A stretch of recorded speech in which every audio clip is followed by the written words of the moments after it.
अरे तुम गए नहीं अभी तक, जाओ। जी मेम साहब।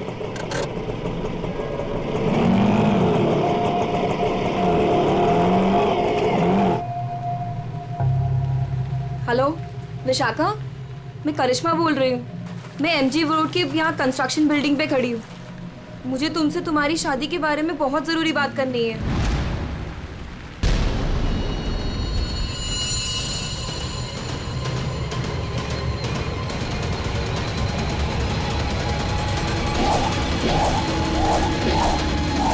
मेम साहब, मेम साहब, मेम साहब, कहाँ चली गई?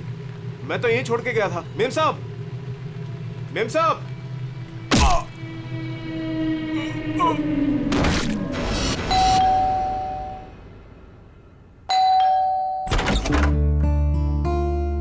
अरे आप इतनी जल्दी आ गए ऑफिस से? हाँ, आज काम कुछ कम था। ये लो, आते आते तुम्हारे लिए कुछ साग सब्जियां लाया हूँ और इसे फ्रीजर में रख दो। विशाखा के लिए लाया हूँ, उसे आइसक्रीम पसंद है ना? आज आपकी लाडली ये खाने वाली नहीं है। पर क्यों? आज सुबह से ही उदास है, खुद को कमरे में बंद कर रखा है और खाना भी नहीं खाया उसने। तुमने उसे कुछ कह दिया क्या? मैं क्या कहूंगी, लेकिन हाँ, आज सुबह किसी का फोन आया था।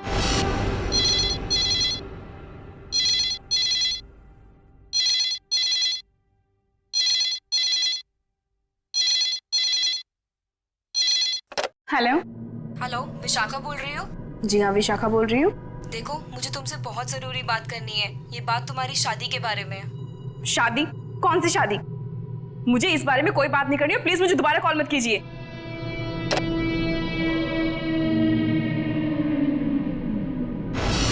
अरे इतनी मुश्किल से तो 2 हफ्ते पहले टूटी हुई शादी को भूल पाई थी, अब फोन करके उसके जख्म किसने हरे कर दिए?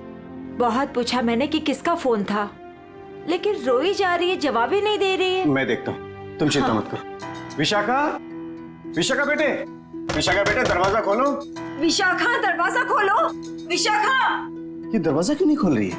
रोने की आवाज भी नहीं आ रही, कहीं उसने कुछ? अरे तुम विशाखा को नहीं पहचानती क्या? वो ऐसा कुछ नहीं करेगी। विशाखा बेटा, दरवाजा खोलो बेटे। विशाखा, दरवाजा खोलो। विशाखा! विशाखा?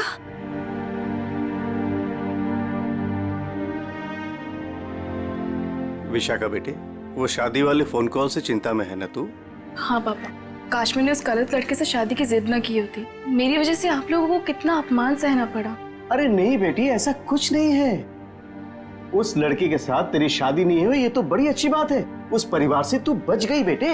हाँ। और फिर हमारे इस लाडो के लिए इस शहर में कोई लड़के की कमी है क्या? हाँ? और क्या, हमारी विशाखा है इतनी प्यारी कि कोई भी लड़का इसे देखते ही पसंद कर लेगा। नहीं माँ, इस बार अपनी पसंद पे भरोसा करके मैं कोई गलती नहीं करना चाहती। आप लोगों की पसंद पे ही मेरी मंजूरी है। अरे हाँ सरिता, कल ठीक 3 बजे लड़के वाले विशाखा को देखने आ रहे हैं, तुम तैयार रहना। आपने पहले क्यों नहीं बताया? ओहो श्रीमती जी, तो अब तो बता दिया ना। हाँ? पापा, मुझे भगाने की बहुत जल्दी है ना आपको? मैं क्यों नहीं, अब इसकी शादी हो जाएगी तो इस कमरे को मैं अपना स्टडी रूम बना लूंगा। अच्छा, तो मैं भी अपना रूम लॉक करके जाऊंगी ससुराल।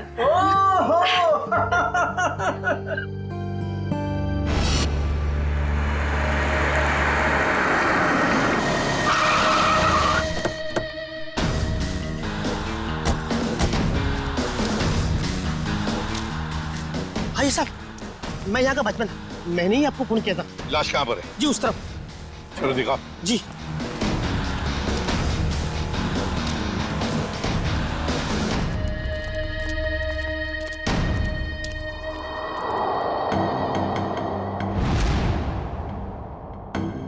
ये ईंटें निकालो।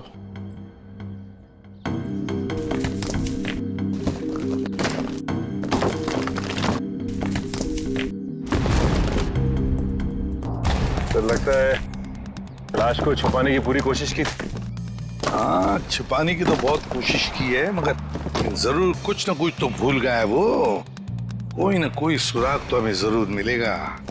वैसे लाश ज्यादा पुरानी नहीं दिख रही है, एक काम करो, बाहर निकालो इसे।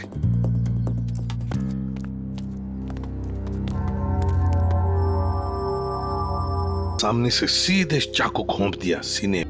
देख के लगता है कि इसे चीखने चिल्लाने का मौका ही। लगता है जिसने भी ये किया है ना, शायद पीछे से आकर इस रिक्शा वाले के सिर पर पीछे से हमला किया, वार किया। ये बेचारा मुड़ गया हमला और देखने के लिए, तो सामने से चाकू घोंप दिया। जेब में कुछ भी नहीं। लेकिन सर, कोई रिक्शा वाले को क्यों मारेगा? लेकिन अगर इसकी लाश यहां पर है, रिक्शा कहां पर होगी?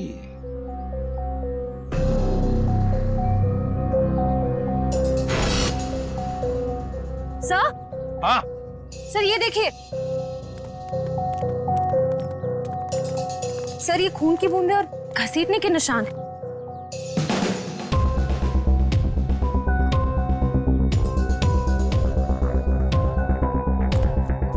ये देखो, लगता है जिसने भी ये किया है, इस रिक्शा वाले को यहां से घसीट कर वो लेकर गया वहां ईंटों में छुपाने के लिए। वो क्या है?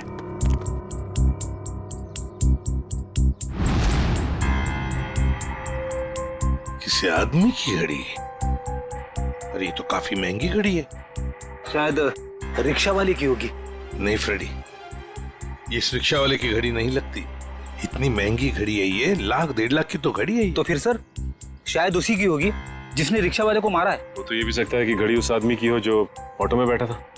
इतनी कीमती घड़ी पहनने वाला आदमी रिक्शा में नहीं जाएगा, मुझे नहीं लगता। देखो और भी कोई सुराग मिलना चाहिए, देखो जरा आसपास।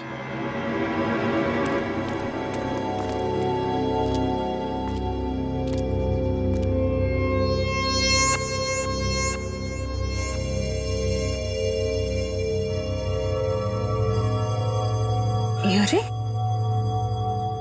सर, कुछ मिला? हाँ सर, किसी लड़की की ये डायमंड इयररिंग मिली है, यहाँ नीचे गिरी हुई थी। इयररिंग? इसका तो एक ही मतलब हो सकता है, जब ये हादसा हुआ तब कोई लड़की यहाँ पर मौजूद थी। तो खून लड़की ने किया? सचिन, पता नहीं खून किसने किया, लड़की ने या और किसी ने, लेकिन एक बात तो जरूर है कि ये लड़की उस रिक्शा वाले के साथ मौजूद थी। सर हो सकता है ये लड़की उस ऑटो वाले की सवारी थी। लेकिन लड़की यहाँ ऐसी जगह क्या करने आई थी? कुछ ना कुछ तो और ही चक्कर है। जो भी हो, उस हादसे में जरूर हाथापाई हुई होगी, जिसकी वजह से वहां पर वो घड़ी मिली और अब ये इयररिंग।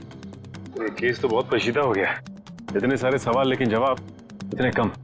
सारे सवालों का जवाब इसी बिल्डिंग में है।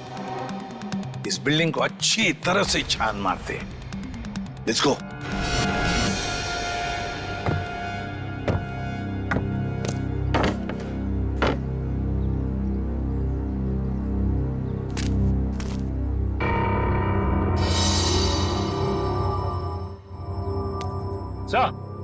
हाँ सचिन, क्या हुआ? ये देखिए सीढ़ियों पे खून की बूंदें। हाँ सर, ये तो बहुत ही अजीब बात है। लाश वहां पर और खून की बूंदें यहाँ। मुझे तो कुछ और ही आ रहा है दिमाग में। कहीं और एक लाश तो नहीं इस बिल्डिंग में? ऊपर चलकर देखते हैं, देखते ये खून के धब्बे कहां तक है।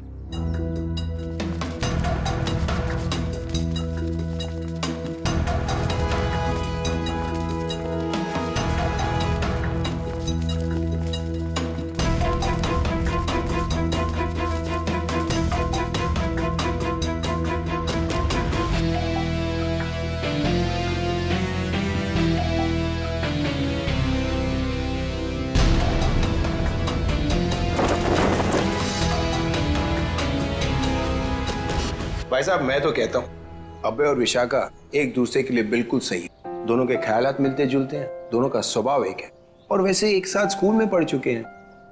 बेटा, तुमने हमें बताया नहीं कि तुम अभय को पहले से जानती हो? नहीं पापा, अभय मेरी क्लास में नहीं थे। वो क्या है ना अंकल, हम दोनों की क्लासेस सेम थी पर सेक्शन अलग अलग थे।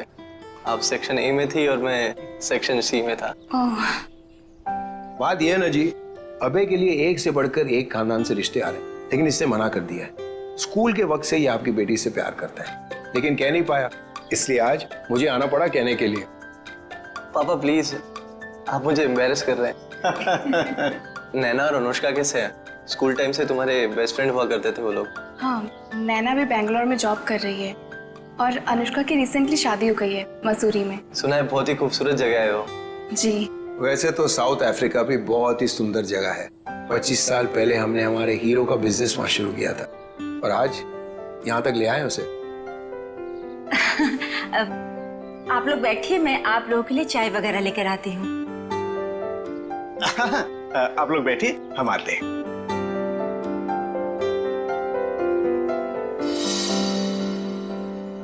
क्या बात है सरिता, क्या हुआ? देखिए, लड़का और परिवार तो मुझे अच्छे लग रहे हैं, लेकिन एक बार आप साफ साफ पूछ लीजिए, लेन देन की जो भी बात है। सरिता, क्यों चिंता करती हो? देखो, मुझे नहीं लगता कि धीरेन्द्र जी की कोई मांग है, और अगर होगी भी तो हम मांग पूरी कर देंगे ना। देखो सरिता, मेरी पेंशन है, तुम्हारे जेवर है, और अगर जरूरत पड़ी तो हम ये मकान बेच देंगे। आखिर हमारी एक ही बेटी है। ओफो, आप एक बार पूछ तो लीजिए ना, कहीं कोई बड़ी मांग रख दी तो। फिर तो ये रिश्ता नहीं हो पाएगा। खैर, अपनी किस्मत है, देखते हैं। चलो लीजिए भाई साहब। ये सब लाने की क्या जरूरत थी? इतनी तकलीफ क्यों की आपने? अरे क्या कहते हैं भाई साहब, ये तो कुछ भी नहीं है, ये तो आपको लेना ही पड़ेगा। चाय लीजिए। ये लो बेटे।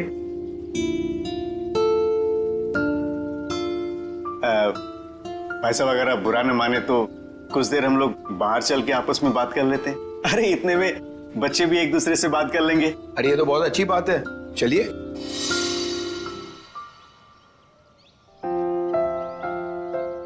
भाई साहब, आपका बेटा हमें बहुत पसंद है। मुझे भी बिल्कुल विशाखा जैसी बहू चाहिए थी। अगर विशाखा अभय को पसंद उसकी करे। फिक्र आप मत कीजिए, हमारी मंजूरी में ही उसके यहाँ है। ये तो बड़ी अच्छी बात है, तो मैं बात पक्की समझूं? जी जरूर। धीरेन्द्र जी, अगर आपकी कोई मांग हो तो आप मुझे। ये कैसी बात कर ली आप लोगों ने? अरे भाई, भगवान का दिया हुआ सब कुछ है हमारे पास। आपकी बेटी सिर्फ 2 जोड़ी कपड़ों में चाहिए, ये आप कर पाएंगे या नहीं? मुझे समझ में नहीं आता कि मैं आपका ये कर्ज कैसे चुका पाऊंगा। लेकिन हमारी एक शर्त है। शर्त? ये शादी 2 दिनों में हो जानी चाहिए। 2 दिनों में शादी की तैयारियां हम कैसे कर सकते हैं? देखिए, ये हमारी एक ही बेटी है, हम चाहते हैं कि उसकी शादी बड़े धूमधाम से हो, इसलिए थोड़ा अगर आप हमें वक्त दे दे तो। देखिए भाई साहब, मैं आपकी बात समझता हूँ, लेकिन 3 दिनों के अंदर मुझे साउथ अफ्रीका पहुंचना है। सिर्फ मेरे बेटे की वजह से मैं अपना पूरा कारोबार छोड़ के आया हूँ। अगर आप ये नहीं कर पाओगे तो ये रिश्ता नहीं होगा। हाँ? सोच लो आप लोग।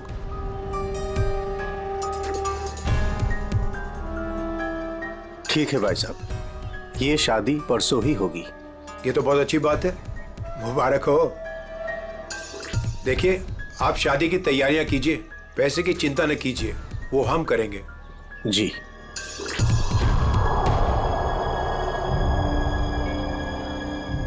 कैसे? तुम चिंता मत करो सरिता, भगवान की जो मर्जी है वही होगा। चलो शादी की तैयारी करते हैं।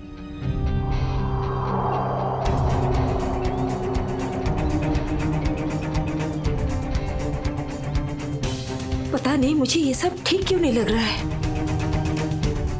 शादी ब्याह जैसी चीज जल्दबाजी में करना,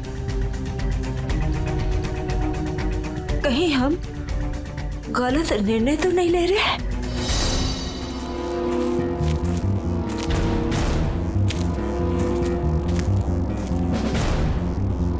सर, इस लड़की का चेहरा तो पूरी तरह से बिगड़ चुका है, इसकी पहचान करना बहुत मुश्किल होगा। तो सर, लड़की के पास से ना ही कोई आइडेंटिफिकेशन मिला है, ना ही कोई मोबाइल। तो लाश को देख के लगता है कि इसकी और उस ऑटो ड्राइवर की मौत लगभग एक ही वक्त हुई है सर।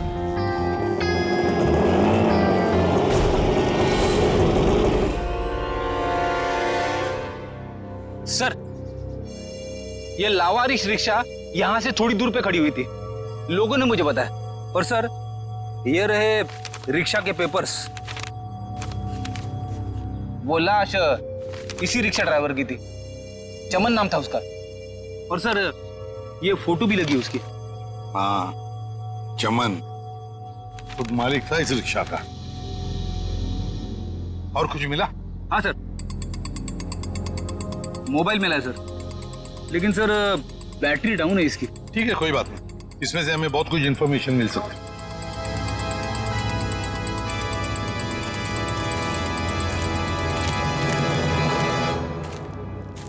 वॉचमैन होना यहाँ के। कैसी ड्यूटी करते हो? दो खून हुए यहाँ पर। साहब जी, ये सब कैसे हुआ? मुझे नहीं पता चला। चुप, नाटक बंद। जरा याद करके बताओ, क्या कोई आया था यहाँ पर इस रिक्शा में से? कोई नहीं आया था इस रिक्शा से। ये कैसे हो सकता है? हाँ? कोई बिल्डिंग से ऑटो दूर क्यों खड़ा करेगा? बताओ कौन आया था? हाँ साहब जी, याद आया, जब मैं खाना खाने गया था ना, जरूर कोई आया होगा। झूठी करते हो।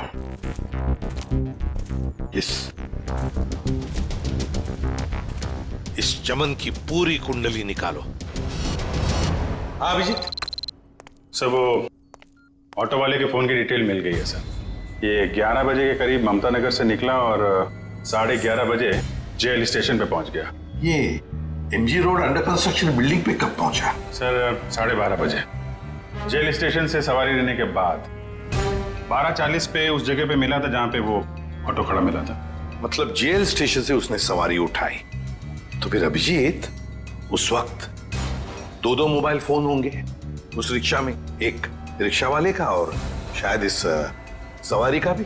हाँ सर, मोबाइल कंपनी वालों ने बताया कि रिक्शे वाले के मोबाइल के साथ साथ एक और मोबाइल ट्रैवल कर रहा था। जयवंती और पेटी लगे हैं उसका डिटेल निकालने में। चलो अच्छा। अब देखना यह है कि सर वो सवारी विक्टिम थी या मुजरिम। सर, हाँ सर वो जो ऑटो की सवारी का मोबाइल नंबर था वो दिल्ली का नंबर है और किसी करिश्मा के नाम पे रजिस्टर्ड है। दिल्ली? अच्छा, इस करिश्मा के बारे में और कुछ पता चला? नहीं सर, और कुछ डिटेल्स तो अभी पता नहीं चल पाए हैं। ये तो पता चला होगा कि उसने आखिरी कॉल किसको किया। किसी लैंडलाइन नंबर पे किया था आखिरी कॉल। पोपटवाड़ी का कोई उदय कुमार है। पोपटवाड़ी उदय कुमार। पंकज काम करो, इस दिल्ली वाली करिश्मा के सारे डिटेल निकाल, पूरे के पूरे डिटेल। और अभिजीत, इस पोपटवाड़ी के उदय से मिल लेते हैं, पता तो चले ऐसी भी क्या बातें हो रही थी करिश्मा और उसके बीच में। इसका चेहरा तो बहुत बुरी तरह से बिगड़ गया है, एकदम तहस नहस हो गया है। सर इनके फेस को हम रिकंस्ट्रक्ट नहीं करवा सकते? बहुत मुश्किल काम है तारिका, बहुत वक्त लगेगा। हाँ, लेकिन एक बात जरूर पता चल गई। ये पता चल गई कि ये काम क्या करती थी। क्या काम? तारिका, ये लड़की एक नर्स थी। नर्स? ये देखो, ये देख रहे हो, ये इसकी उंगलियों पर और ये अंगूठे पर ये कौन? ये निशान तो ज्यादातर उन्हीं लोगों के हाथों में होता है ना जो दूसरों को इंजेक्शन देते हैं। एग्जैक्टली तारिका। अब मुझे लगता है ये खून या तो किसी बदले की भावना से किया गया है या फिर कोई प्यार व्यार का चक्कर। प्यार व्यार का चक्कर? तुमको ऐसा लगता है तो तुम फोरेंसिक आते ही क्यों? तुम अब से मत आया करो हमारे लैब में प्लीज। हाँ, अरे ये क्या? हाँ। और अभिजीत, तुम्हारे और मेरे बीच में जो भी था ना वो खत्म। प्यार का चक्कर। सीआईडी, यहाँ सब कुछ ठीक तो है ना? देखिए, आप फिक्र मत कीजिए, हमें पता है आपके घर में शादी का रस्म चल रहा है, लेकिन देखिए बात को ज्यादा नहीं है, सिर्फ 2 मिनट की बात है। एक बात बताइए, कल लैंडलाइन पे कोई अनजान फोन आया था? हाँ, मेरी बेटी विशाखा ने फोन उठाया था। जरा बुलाइए ना विशाखा को। विशाखा बेटी, 1 मिनट इधर आना। हाँ जी, 1 मिनट। जी पापा। बेटे ये। हाय विशाखा, शादी मुबारक हो। Thank you. हम सीआईडी से हैं, मैं इंस्पेक्टर श्रेया। कल सुबह 10 बजे लैंडलाइन पे एक कॉल आया था। जी आया था। किसका फोन था? किसी करिश्मा का फोन था, बट मैं उसे नहीं जानती। अगर तुम उस लड़की को नहीं जानती हो तो उसने तुम्हें क्यों कॉल की? दरअसल वो मुझसे मिलना चाहती थी पर मैंने उसे मना कर दिया। तुम तो कह रहे हो तुम उसे जानती तक नहीं, फिर भी वो तुमसे बात करना चाहती थी। कोई ना कोई तो वजह जरूर होगी। बताओ। शायद वो मेरी शादी के बारे में कुछ बात करना चाहती थी। क्या क्या बात करना चाहती थी? कुछ बताया उसने? जी, तब तक तो मुझे भी नहीं पता था कि मेरी शादी होने वाली है। वो शायद मेरी पिछली शादी के बारे में बात करना चाहती थी। मतलब विशाखा, तुम्हारी पहले भी एक शादी तय हो चुकी थी जो टूट चुकी है।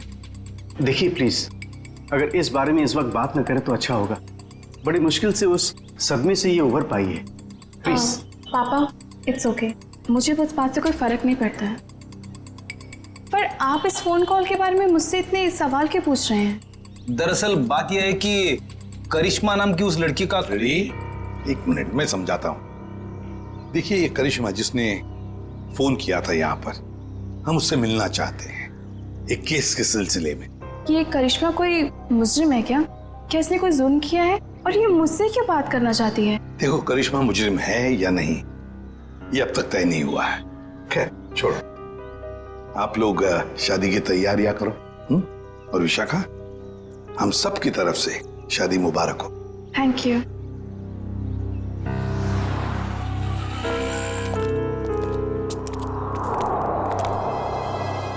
हेलो, सुनो, सब गड़बड़ हो गया है यहाँ।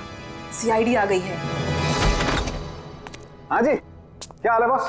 फिर से बन गया चेहरा? अरे चेहरा बनने में टाइम लगता है ना यार। और कितना टाइम चाहिए तुझे? मैं बोल रहा था तारे का, प्रद्युमन जैसे ही मेरी शक्ल देखेगा पीछे पड़ जाएगा। कितना टाइम लेगा चेहरा बनाने में? यार इतना सा काम है साउंड के। वैसे एक बात बताओ, आप लोगों को वाकई कुछ पता नहीं चला उस लड़की के बारे में? हमें इतना तो पता चल चुका है कि उस लड़की का नाम करिश्मा है और वो दिल्ली की रहने वाली थी। और अगर मैं ये बताऊं कि करिश्मा एक नर्स थी तो? सर, उस करिश्मा के बारे में नई बात पता चली सर। क्या? वो दिल्ली में 10 स्टार हॉस्पिटल में नर्स है। लो, ये बात अब बता रहे हैं, मैं कब की बता चुका ये बात। 10 स्टार हॉस्पिटल दिल्ली।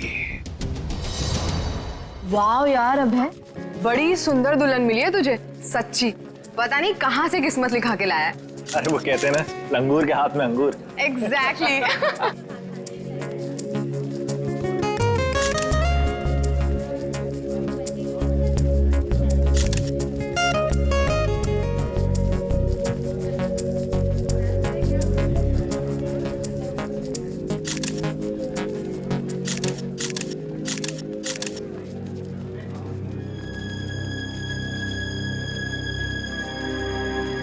उदय जी, आप रो रहे हो? सब ठीक तो है ना? ये तो खुशी के आंसू हैं। आज अपने बेटी को दुल्हन बना जो देख पा रहा हूं मैं, इसलिए। आपसे कुछ बात करनी थी। हाँ हाँ, तो कहिए ना। यहाँ कहना ठीक नहीं होगा, जरा अंदर चलिए ना। क्यों, हमसे शादी में कुछ कमी रहेगी है क्या? नहीं, वो सब ठीक है, A1। देखिए, सारे मेहमान आ रहे हैं, अगर हम यहाँ से चले गए तो कुछ परेशानी हो जाएगी। फेरे हो जाए, उसके बाद दोनों बैठ करके बातें करते हैं। देखिए, मेहमानों को छोड़िए, आप अंदर चलिए, वरना ये शादी नहीं होगी।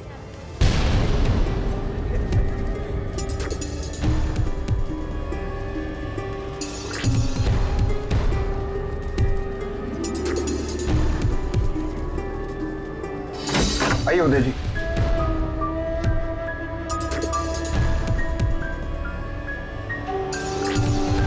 धीरेन्द्र जी, बात क्या है आप बताइए ना। देखिए, मेरी परेशानी बढ़ती जा रही है। अरे भाई, परेशान होने की कोई बात नहीं, एक छोटी सी रिक्वेस्ट है। कैसी रिक्वेस्ट? आपको याद है मैं आपके घर आया था आपकी बेटी को देखने, और मैंने आपको कहा था मुझे दहेज बिल्कुल नहीं चाहिए। जी मुझे अच्छी तरह से याद है, आपने कहा था कि आपको दहेज नहीं चाहिए। तो अब क्या चाहिए आपको? मैं अपनी जुबान का पक्का हूँ, कहा ना दहेज नहीं चाहिए, दहेज नहीं लूंगा। हाँ, मगर आपको दहेज नहीं चाहिए तो क्या चाहिए?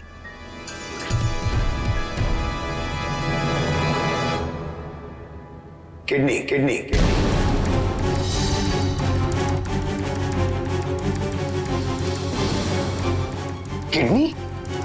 पर किसकी? मैं शायद आपको बताना भूल गया कि मेरी तबीयत दरअसल ठीक नहीं रहती, और जल्द से जल्द अगर किडनी ट्रांसप्लांट नहीं हुआ तो मैं ज्यादा दिन नहीं बच पाऊंगा। Kidney transplant? देखिए, आपकी बेटी की शादी है और कुछ ही दिन बाद उसका ससुर यानी कि मैं मर जाए तो आपको कैसा लगेगा? पर धीरेन्द्र जी, मैं अपनी किडनी कैसे, मेरा मतलब। मैंने पूरा पता लगा लिया है, हम दोनों की किडनीज मैच होती हैं। अच्छा, तो इसका मतलब ये शादी ब्याह ये सब ढोंग है? दरअसल आपको मेरी किडनी चाहिए, इसलिए आपने ये सब। अब फेरों में 2 घंटे और, बहुत समय आपके पास, सोच लीजिए। और वैसे भी हम दोनों एक परिवार का हिस्सा बनने जा रहे हैं, तो एक परिवार वाले का फर्ज बनता है दूसरे परिवार वाले की जान बचाने का।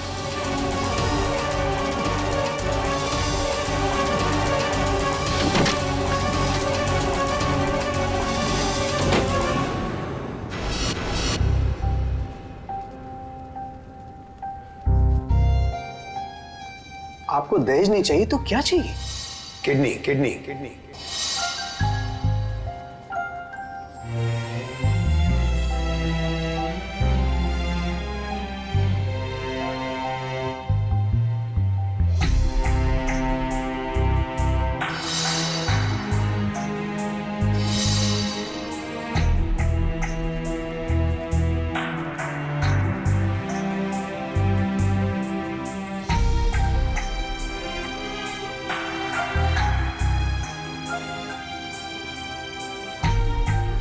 अरे कहाँ चले गए थे आप?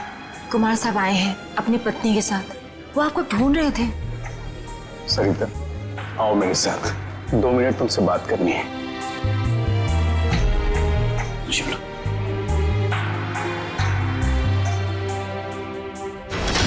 आओ सरिता। क्या हुआ, मुझे बताएंगे भी?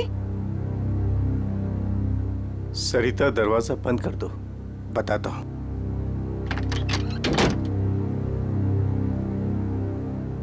अभी तो बताइए, मुझे बहुत घबराहट हो रही है। धीरेन्द्र जी ने मुझसे कुछ मांगा है। पता था मुझे कि ये शादी दहेज लिए बिना हो ही नहीं सकती। वैसे कितने पैसे मांगे हैं उन्होंने? नहीं, उन्होंने मुझसे पैसे नहीं मांगे। तो फिर? सरिता, उन्होंने मुझसे मेरी किडनी मांगी है। किडनी? हाँ सरिता। हे भगवान, इसका मतलब ये सब शादी वादी ढोंग है। वो आपकी किडनी लेना चाहते हैं? मुझे भी यही लग रहा है। ये अचानक से उनका मेरे घर आना, फिर 2 दिन में शादी, और अब ये सब कुछ। सरिता, मुझे तो इसमें बहुत बड़ी साजिश लग रही है। तो क्या अब हमारी विशाखा की शादी फिर से टूट जाएगी? अगर मैंने किडनी नहीं दी तो ऐसा ही होगा। ना सरिता, तुम मत रो।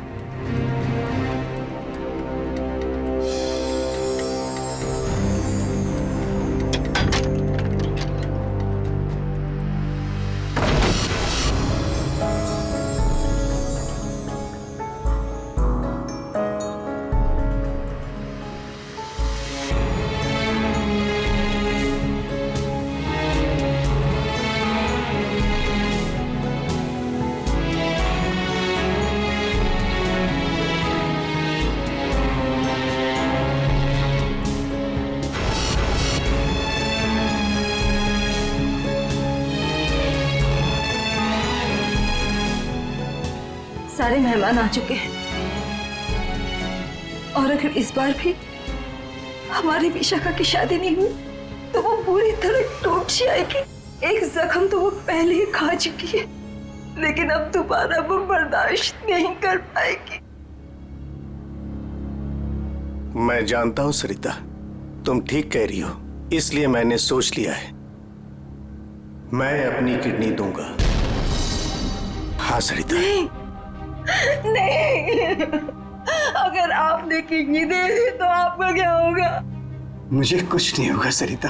और वैसे भी इंसान के शरीर में 2 किडनियां होती है, जिससे उसका शरीर चलता है, लेकिन फिर भी इंसान एक किडनी के सहारे जी सकता है। मुझे ये सब कुछ ठीक नहीं लग रहा है। अगर कुछ ऊंच नीच हो गई तो मैं आपको खोना नहीं चाहती हूँ। नहीं सरिता, मुझे कुछ नहीं होगा, और अगर मुझे कुछ हो भी गया तो कम से कम मेरी आत्मा को ये सोचकर संतुष्टि तो मिलेगी ना कि मैंने अपनी बच्ची की खातिर उसके पैदाइश से लेकर के उसकी शादी तक सब कुछ किया। प्लीज।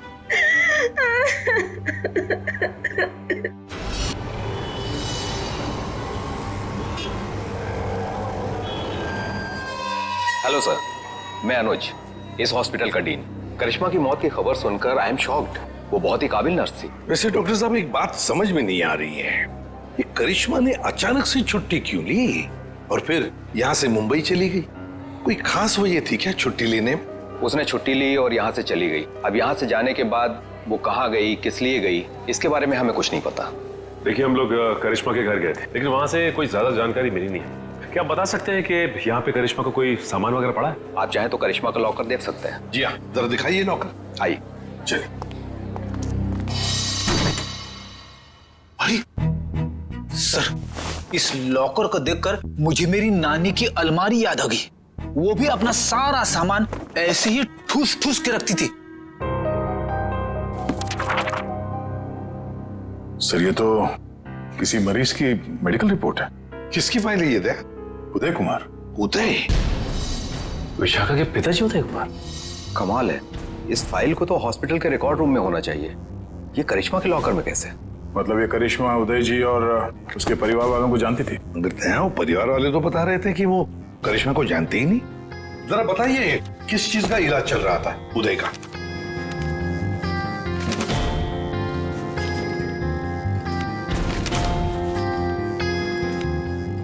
क्या डॉक्टर साहब, आपके चेहरे का रंग उड़ा हुआ क्यों है? उदय जी को फूड पॉइजनिंग थी और उनके सारे टेस्ट किडनी के करवाए गए हैं। क्या?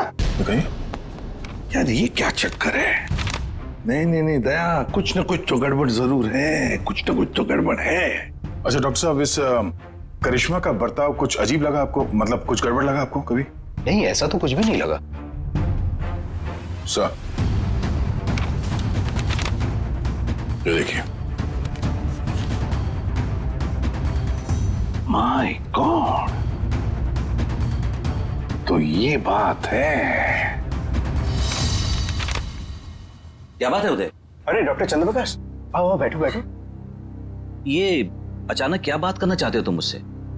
और भाभी जी क्यों रो रही हैं? शादी में कोई मदद वगैरह चाहिए? डॉक्टर, शादी की कोई बात है ही नहीं। अच्छा तुम ये फाइल मेरी देखो ना, मेरी मेडिकल फाइल। ये फाइल चेक करके बताओ कि क्या मैं अपनी एक किडनी डोनेट कर सकता हूँ? उदय, तुम्हारी बेटी की शादी हो रही है और इस वक्त तुम्हें ये सवाल सूझ रहा है? डॉक्टर, शादी न रुके इसलिए तो मैं ये बात पूछ रहा हूँ तुमसे। बताओ ना। क्या मतलब है? मतलब मैं बाद में तुम्हें समझाऊंगा। तुम पहले मुझे ये बताओ कि मैं एक किडनी के सहारे जी सकता हूँ या नहीं। बताओ डॉक्टर, मुझे प्लीज बताओ ना।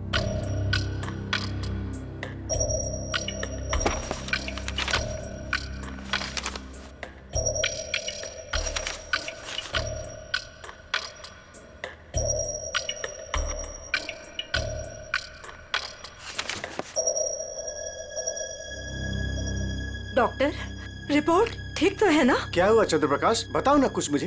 क्या किडनी देना जरूरी है? बस तुम इतना ये समझ लो कि किसी के जिंदगी और मौत का सवाल है। देखो, अगर मैंने किडनी डोनेट नहीं की ना तो मेरी बेटी की शादी रुक जाएगी। देखो उदय, तुम्हारी ये किडनी पहले से ही खराब है। क्या सरिता? मुझे तो आज तक ये प्रॉब्लम कभी महसूस ही नहीं हुआ।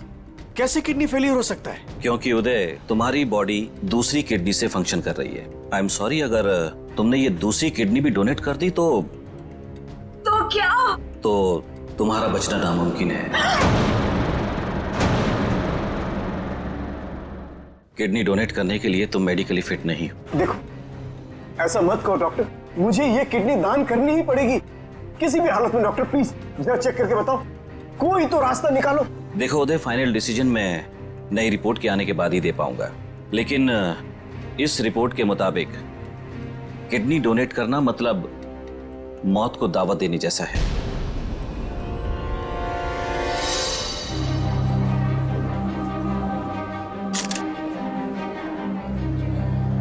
आओ। क्या हुआ माँ, आप परेशान लग रही हैं? नहीं, ऐसी कोई बात नहीं। फेरे का समय हो गया है, आओ।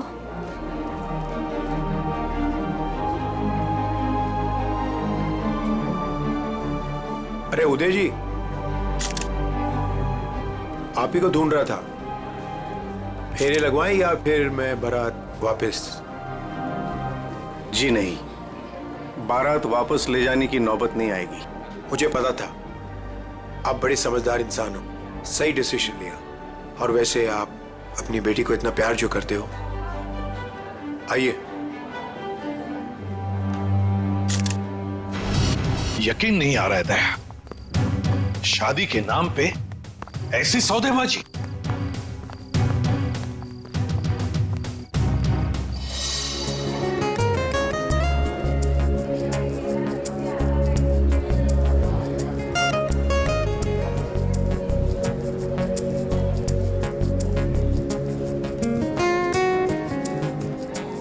रुक जाइए। सरिता जी। जी। उदय जी कहाँ है? वो तो यही। कहाँ है उदय जी? यही तो थे, कहाँ चले गए? आप लोग यहाँ फिर से, क्या हुआ? हमारा उदय जी से बात करना बहुत जरूरी है, जरा बुलाइए उन्हें। उदय जी। उदय जी। कहाँ गए उदय जी? बुलाइए। मम्मी पापा कहाँ चले गए? आपके पापा कहाँ हैं? इसका जवाब अब ये देंगे धीरेन्द्र जी। क्यों धीरेन्द्र जी, जवाब देंगे ना? मुझे कुछ नहीं पता।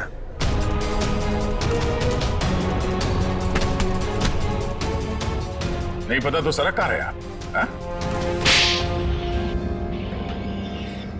सर मैंने कुछ नहीं किया सर, मैं तो इनका असली बेटा भी नहीं हूँ सर।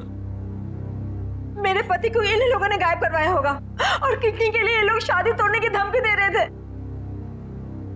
मॉम, आपने बात मुझे पहले क्यों नहीं बताई? आपके और पापा से बढ़कर मेरे लिए कुछ नहीं है। शर्म आनी चाहिए तुम्हें, शादी जैसे पवित्र बंधन के आड़ ऐसा घिनौना अपराध करते हुए।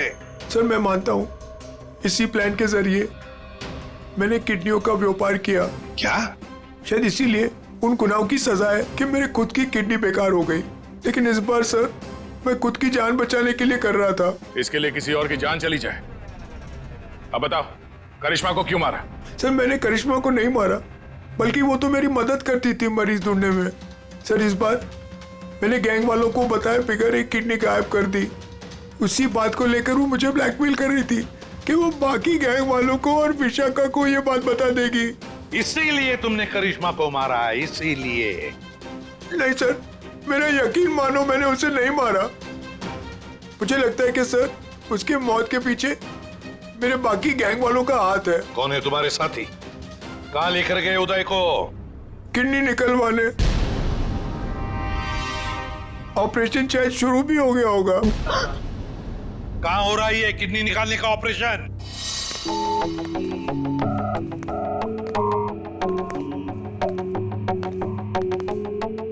चल डॉक्टर, ऑपरेशन शुरू कर। देखो तुम जो ये कर रहे हो ना, ठीक नहीं कर रहे हो। बकवास बंद कर और अपना काम कर जल्दी।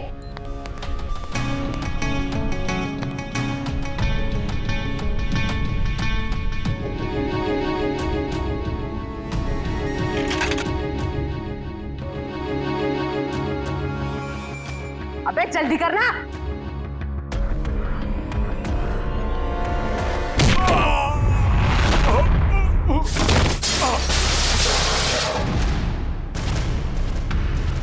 कौन है वहां? कौन है?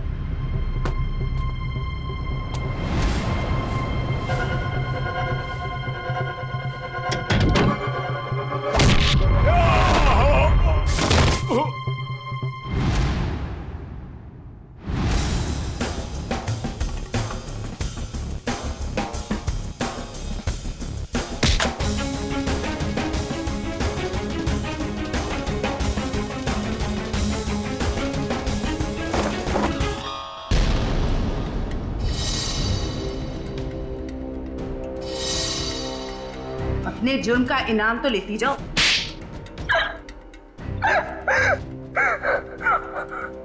ये सारा षड्यंत्र हमने सिर्फ लोगों की किडनियां हथियाने के लिए किया है। ये सब पता है हमें। ये बताओ करिश्मा को क्यों मारा तुम?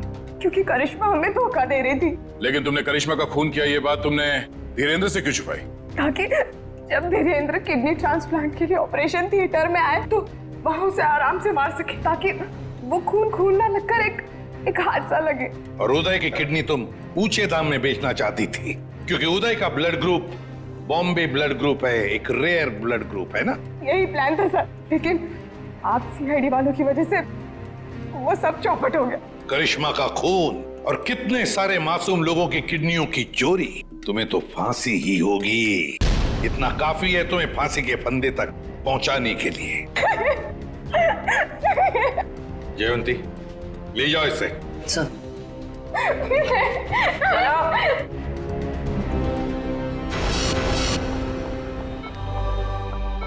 कैसे आप? तबीयत कैसी है आपकी? पापा ठीक तो है आप? सरिता, विशाखा बेटी, तुम लोग रो क्यों रहे हो? क्या हुआ मुझे? मैं आपसे कभी बात नहीं करूंगी। आपको क्या लगा मेरी शादी आपकी जिंदगी से ज्यादा जरूरी है? ऐसी कोई बात नहीं।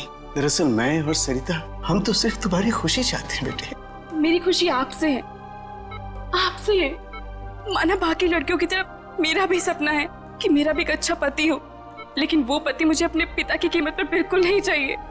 देखा उदय जी, आपकी बेटी विशाखा कितनी समझदार है, सियानी है और सही बोल रही है। एक बात हमेशा ध्यान में रखना, बेटी घर का सम्मान होती है, सुख होती है, खुशी होती है। उसके हाथ पीले करना तो सौभाग्य की बात होती है, लेकिन उसके लिए माता पिता को अपनी जान दांव पर लगाने की कोई जरूरत नहीं। एसीपी साहब, मैं आपसे वादा करता हूं, चाहे कुछ भी हो जाए, मगर मैं इंतजार करूंगा। अब की बार मैं अपनी बेटी का हाथ सिर्फ उसी को दूंगा जो इसके लायक हो। आप सबका बहुत बहुत शुक्रिया बेटी। Thank you very much.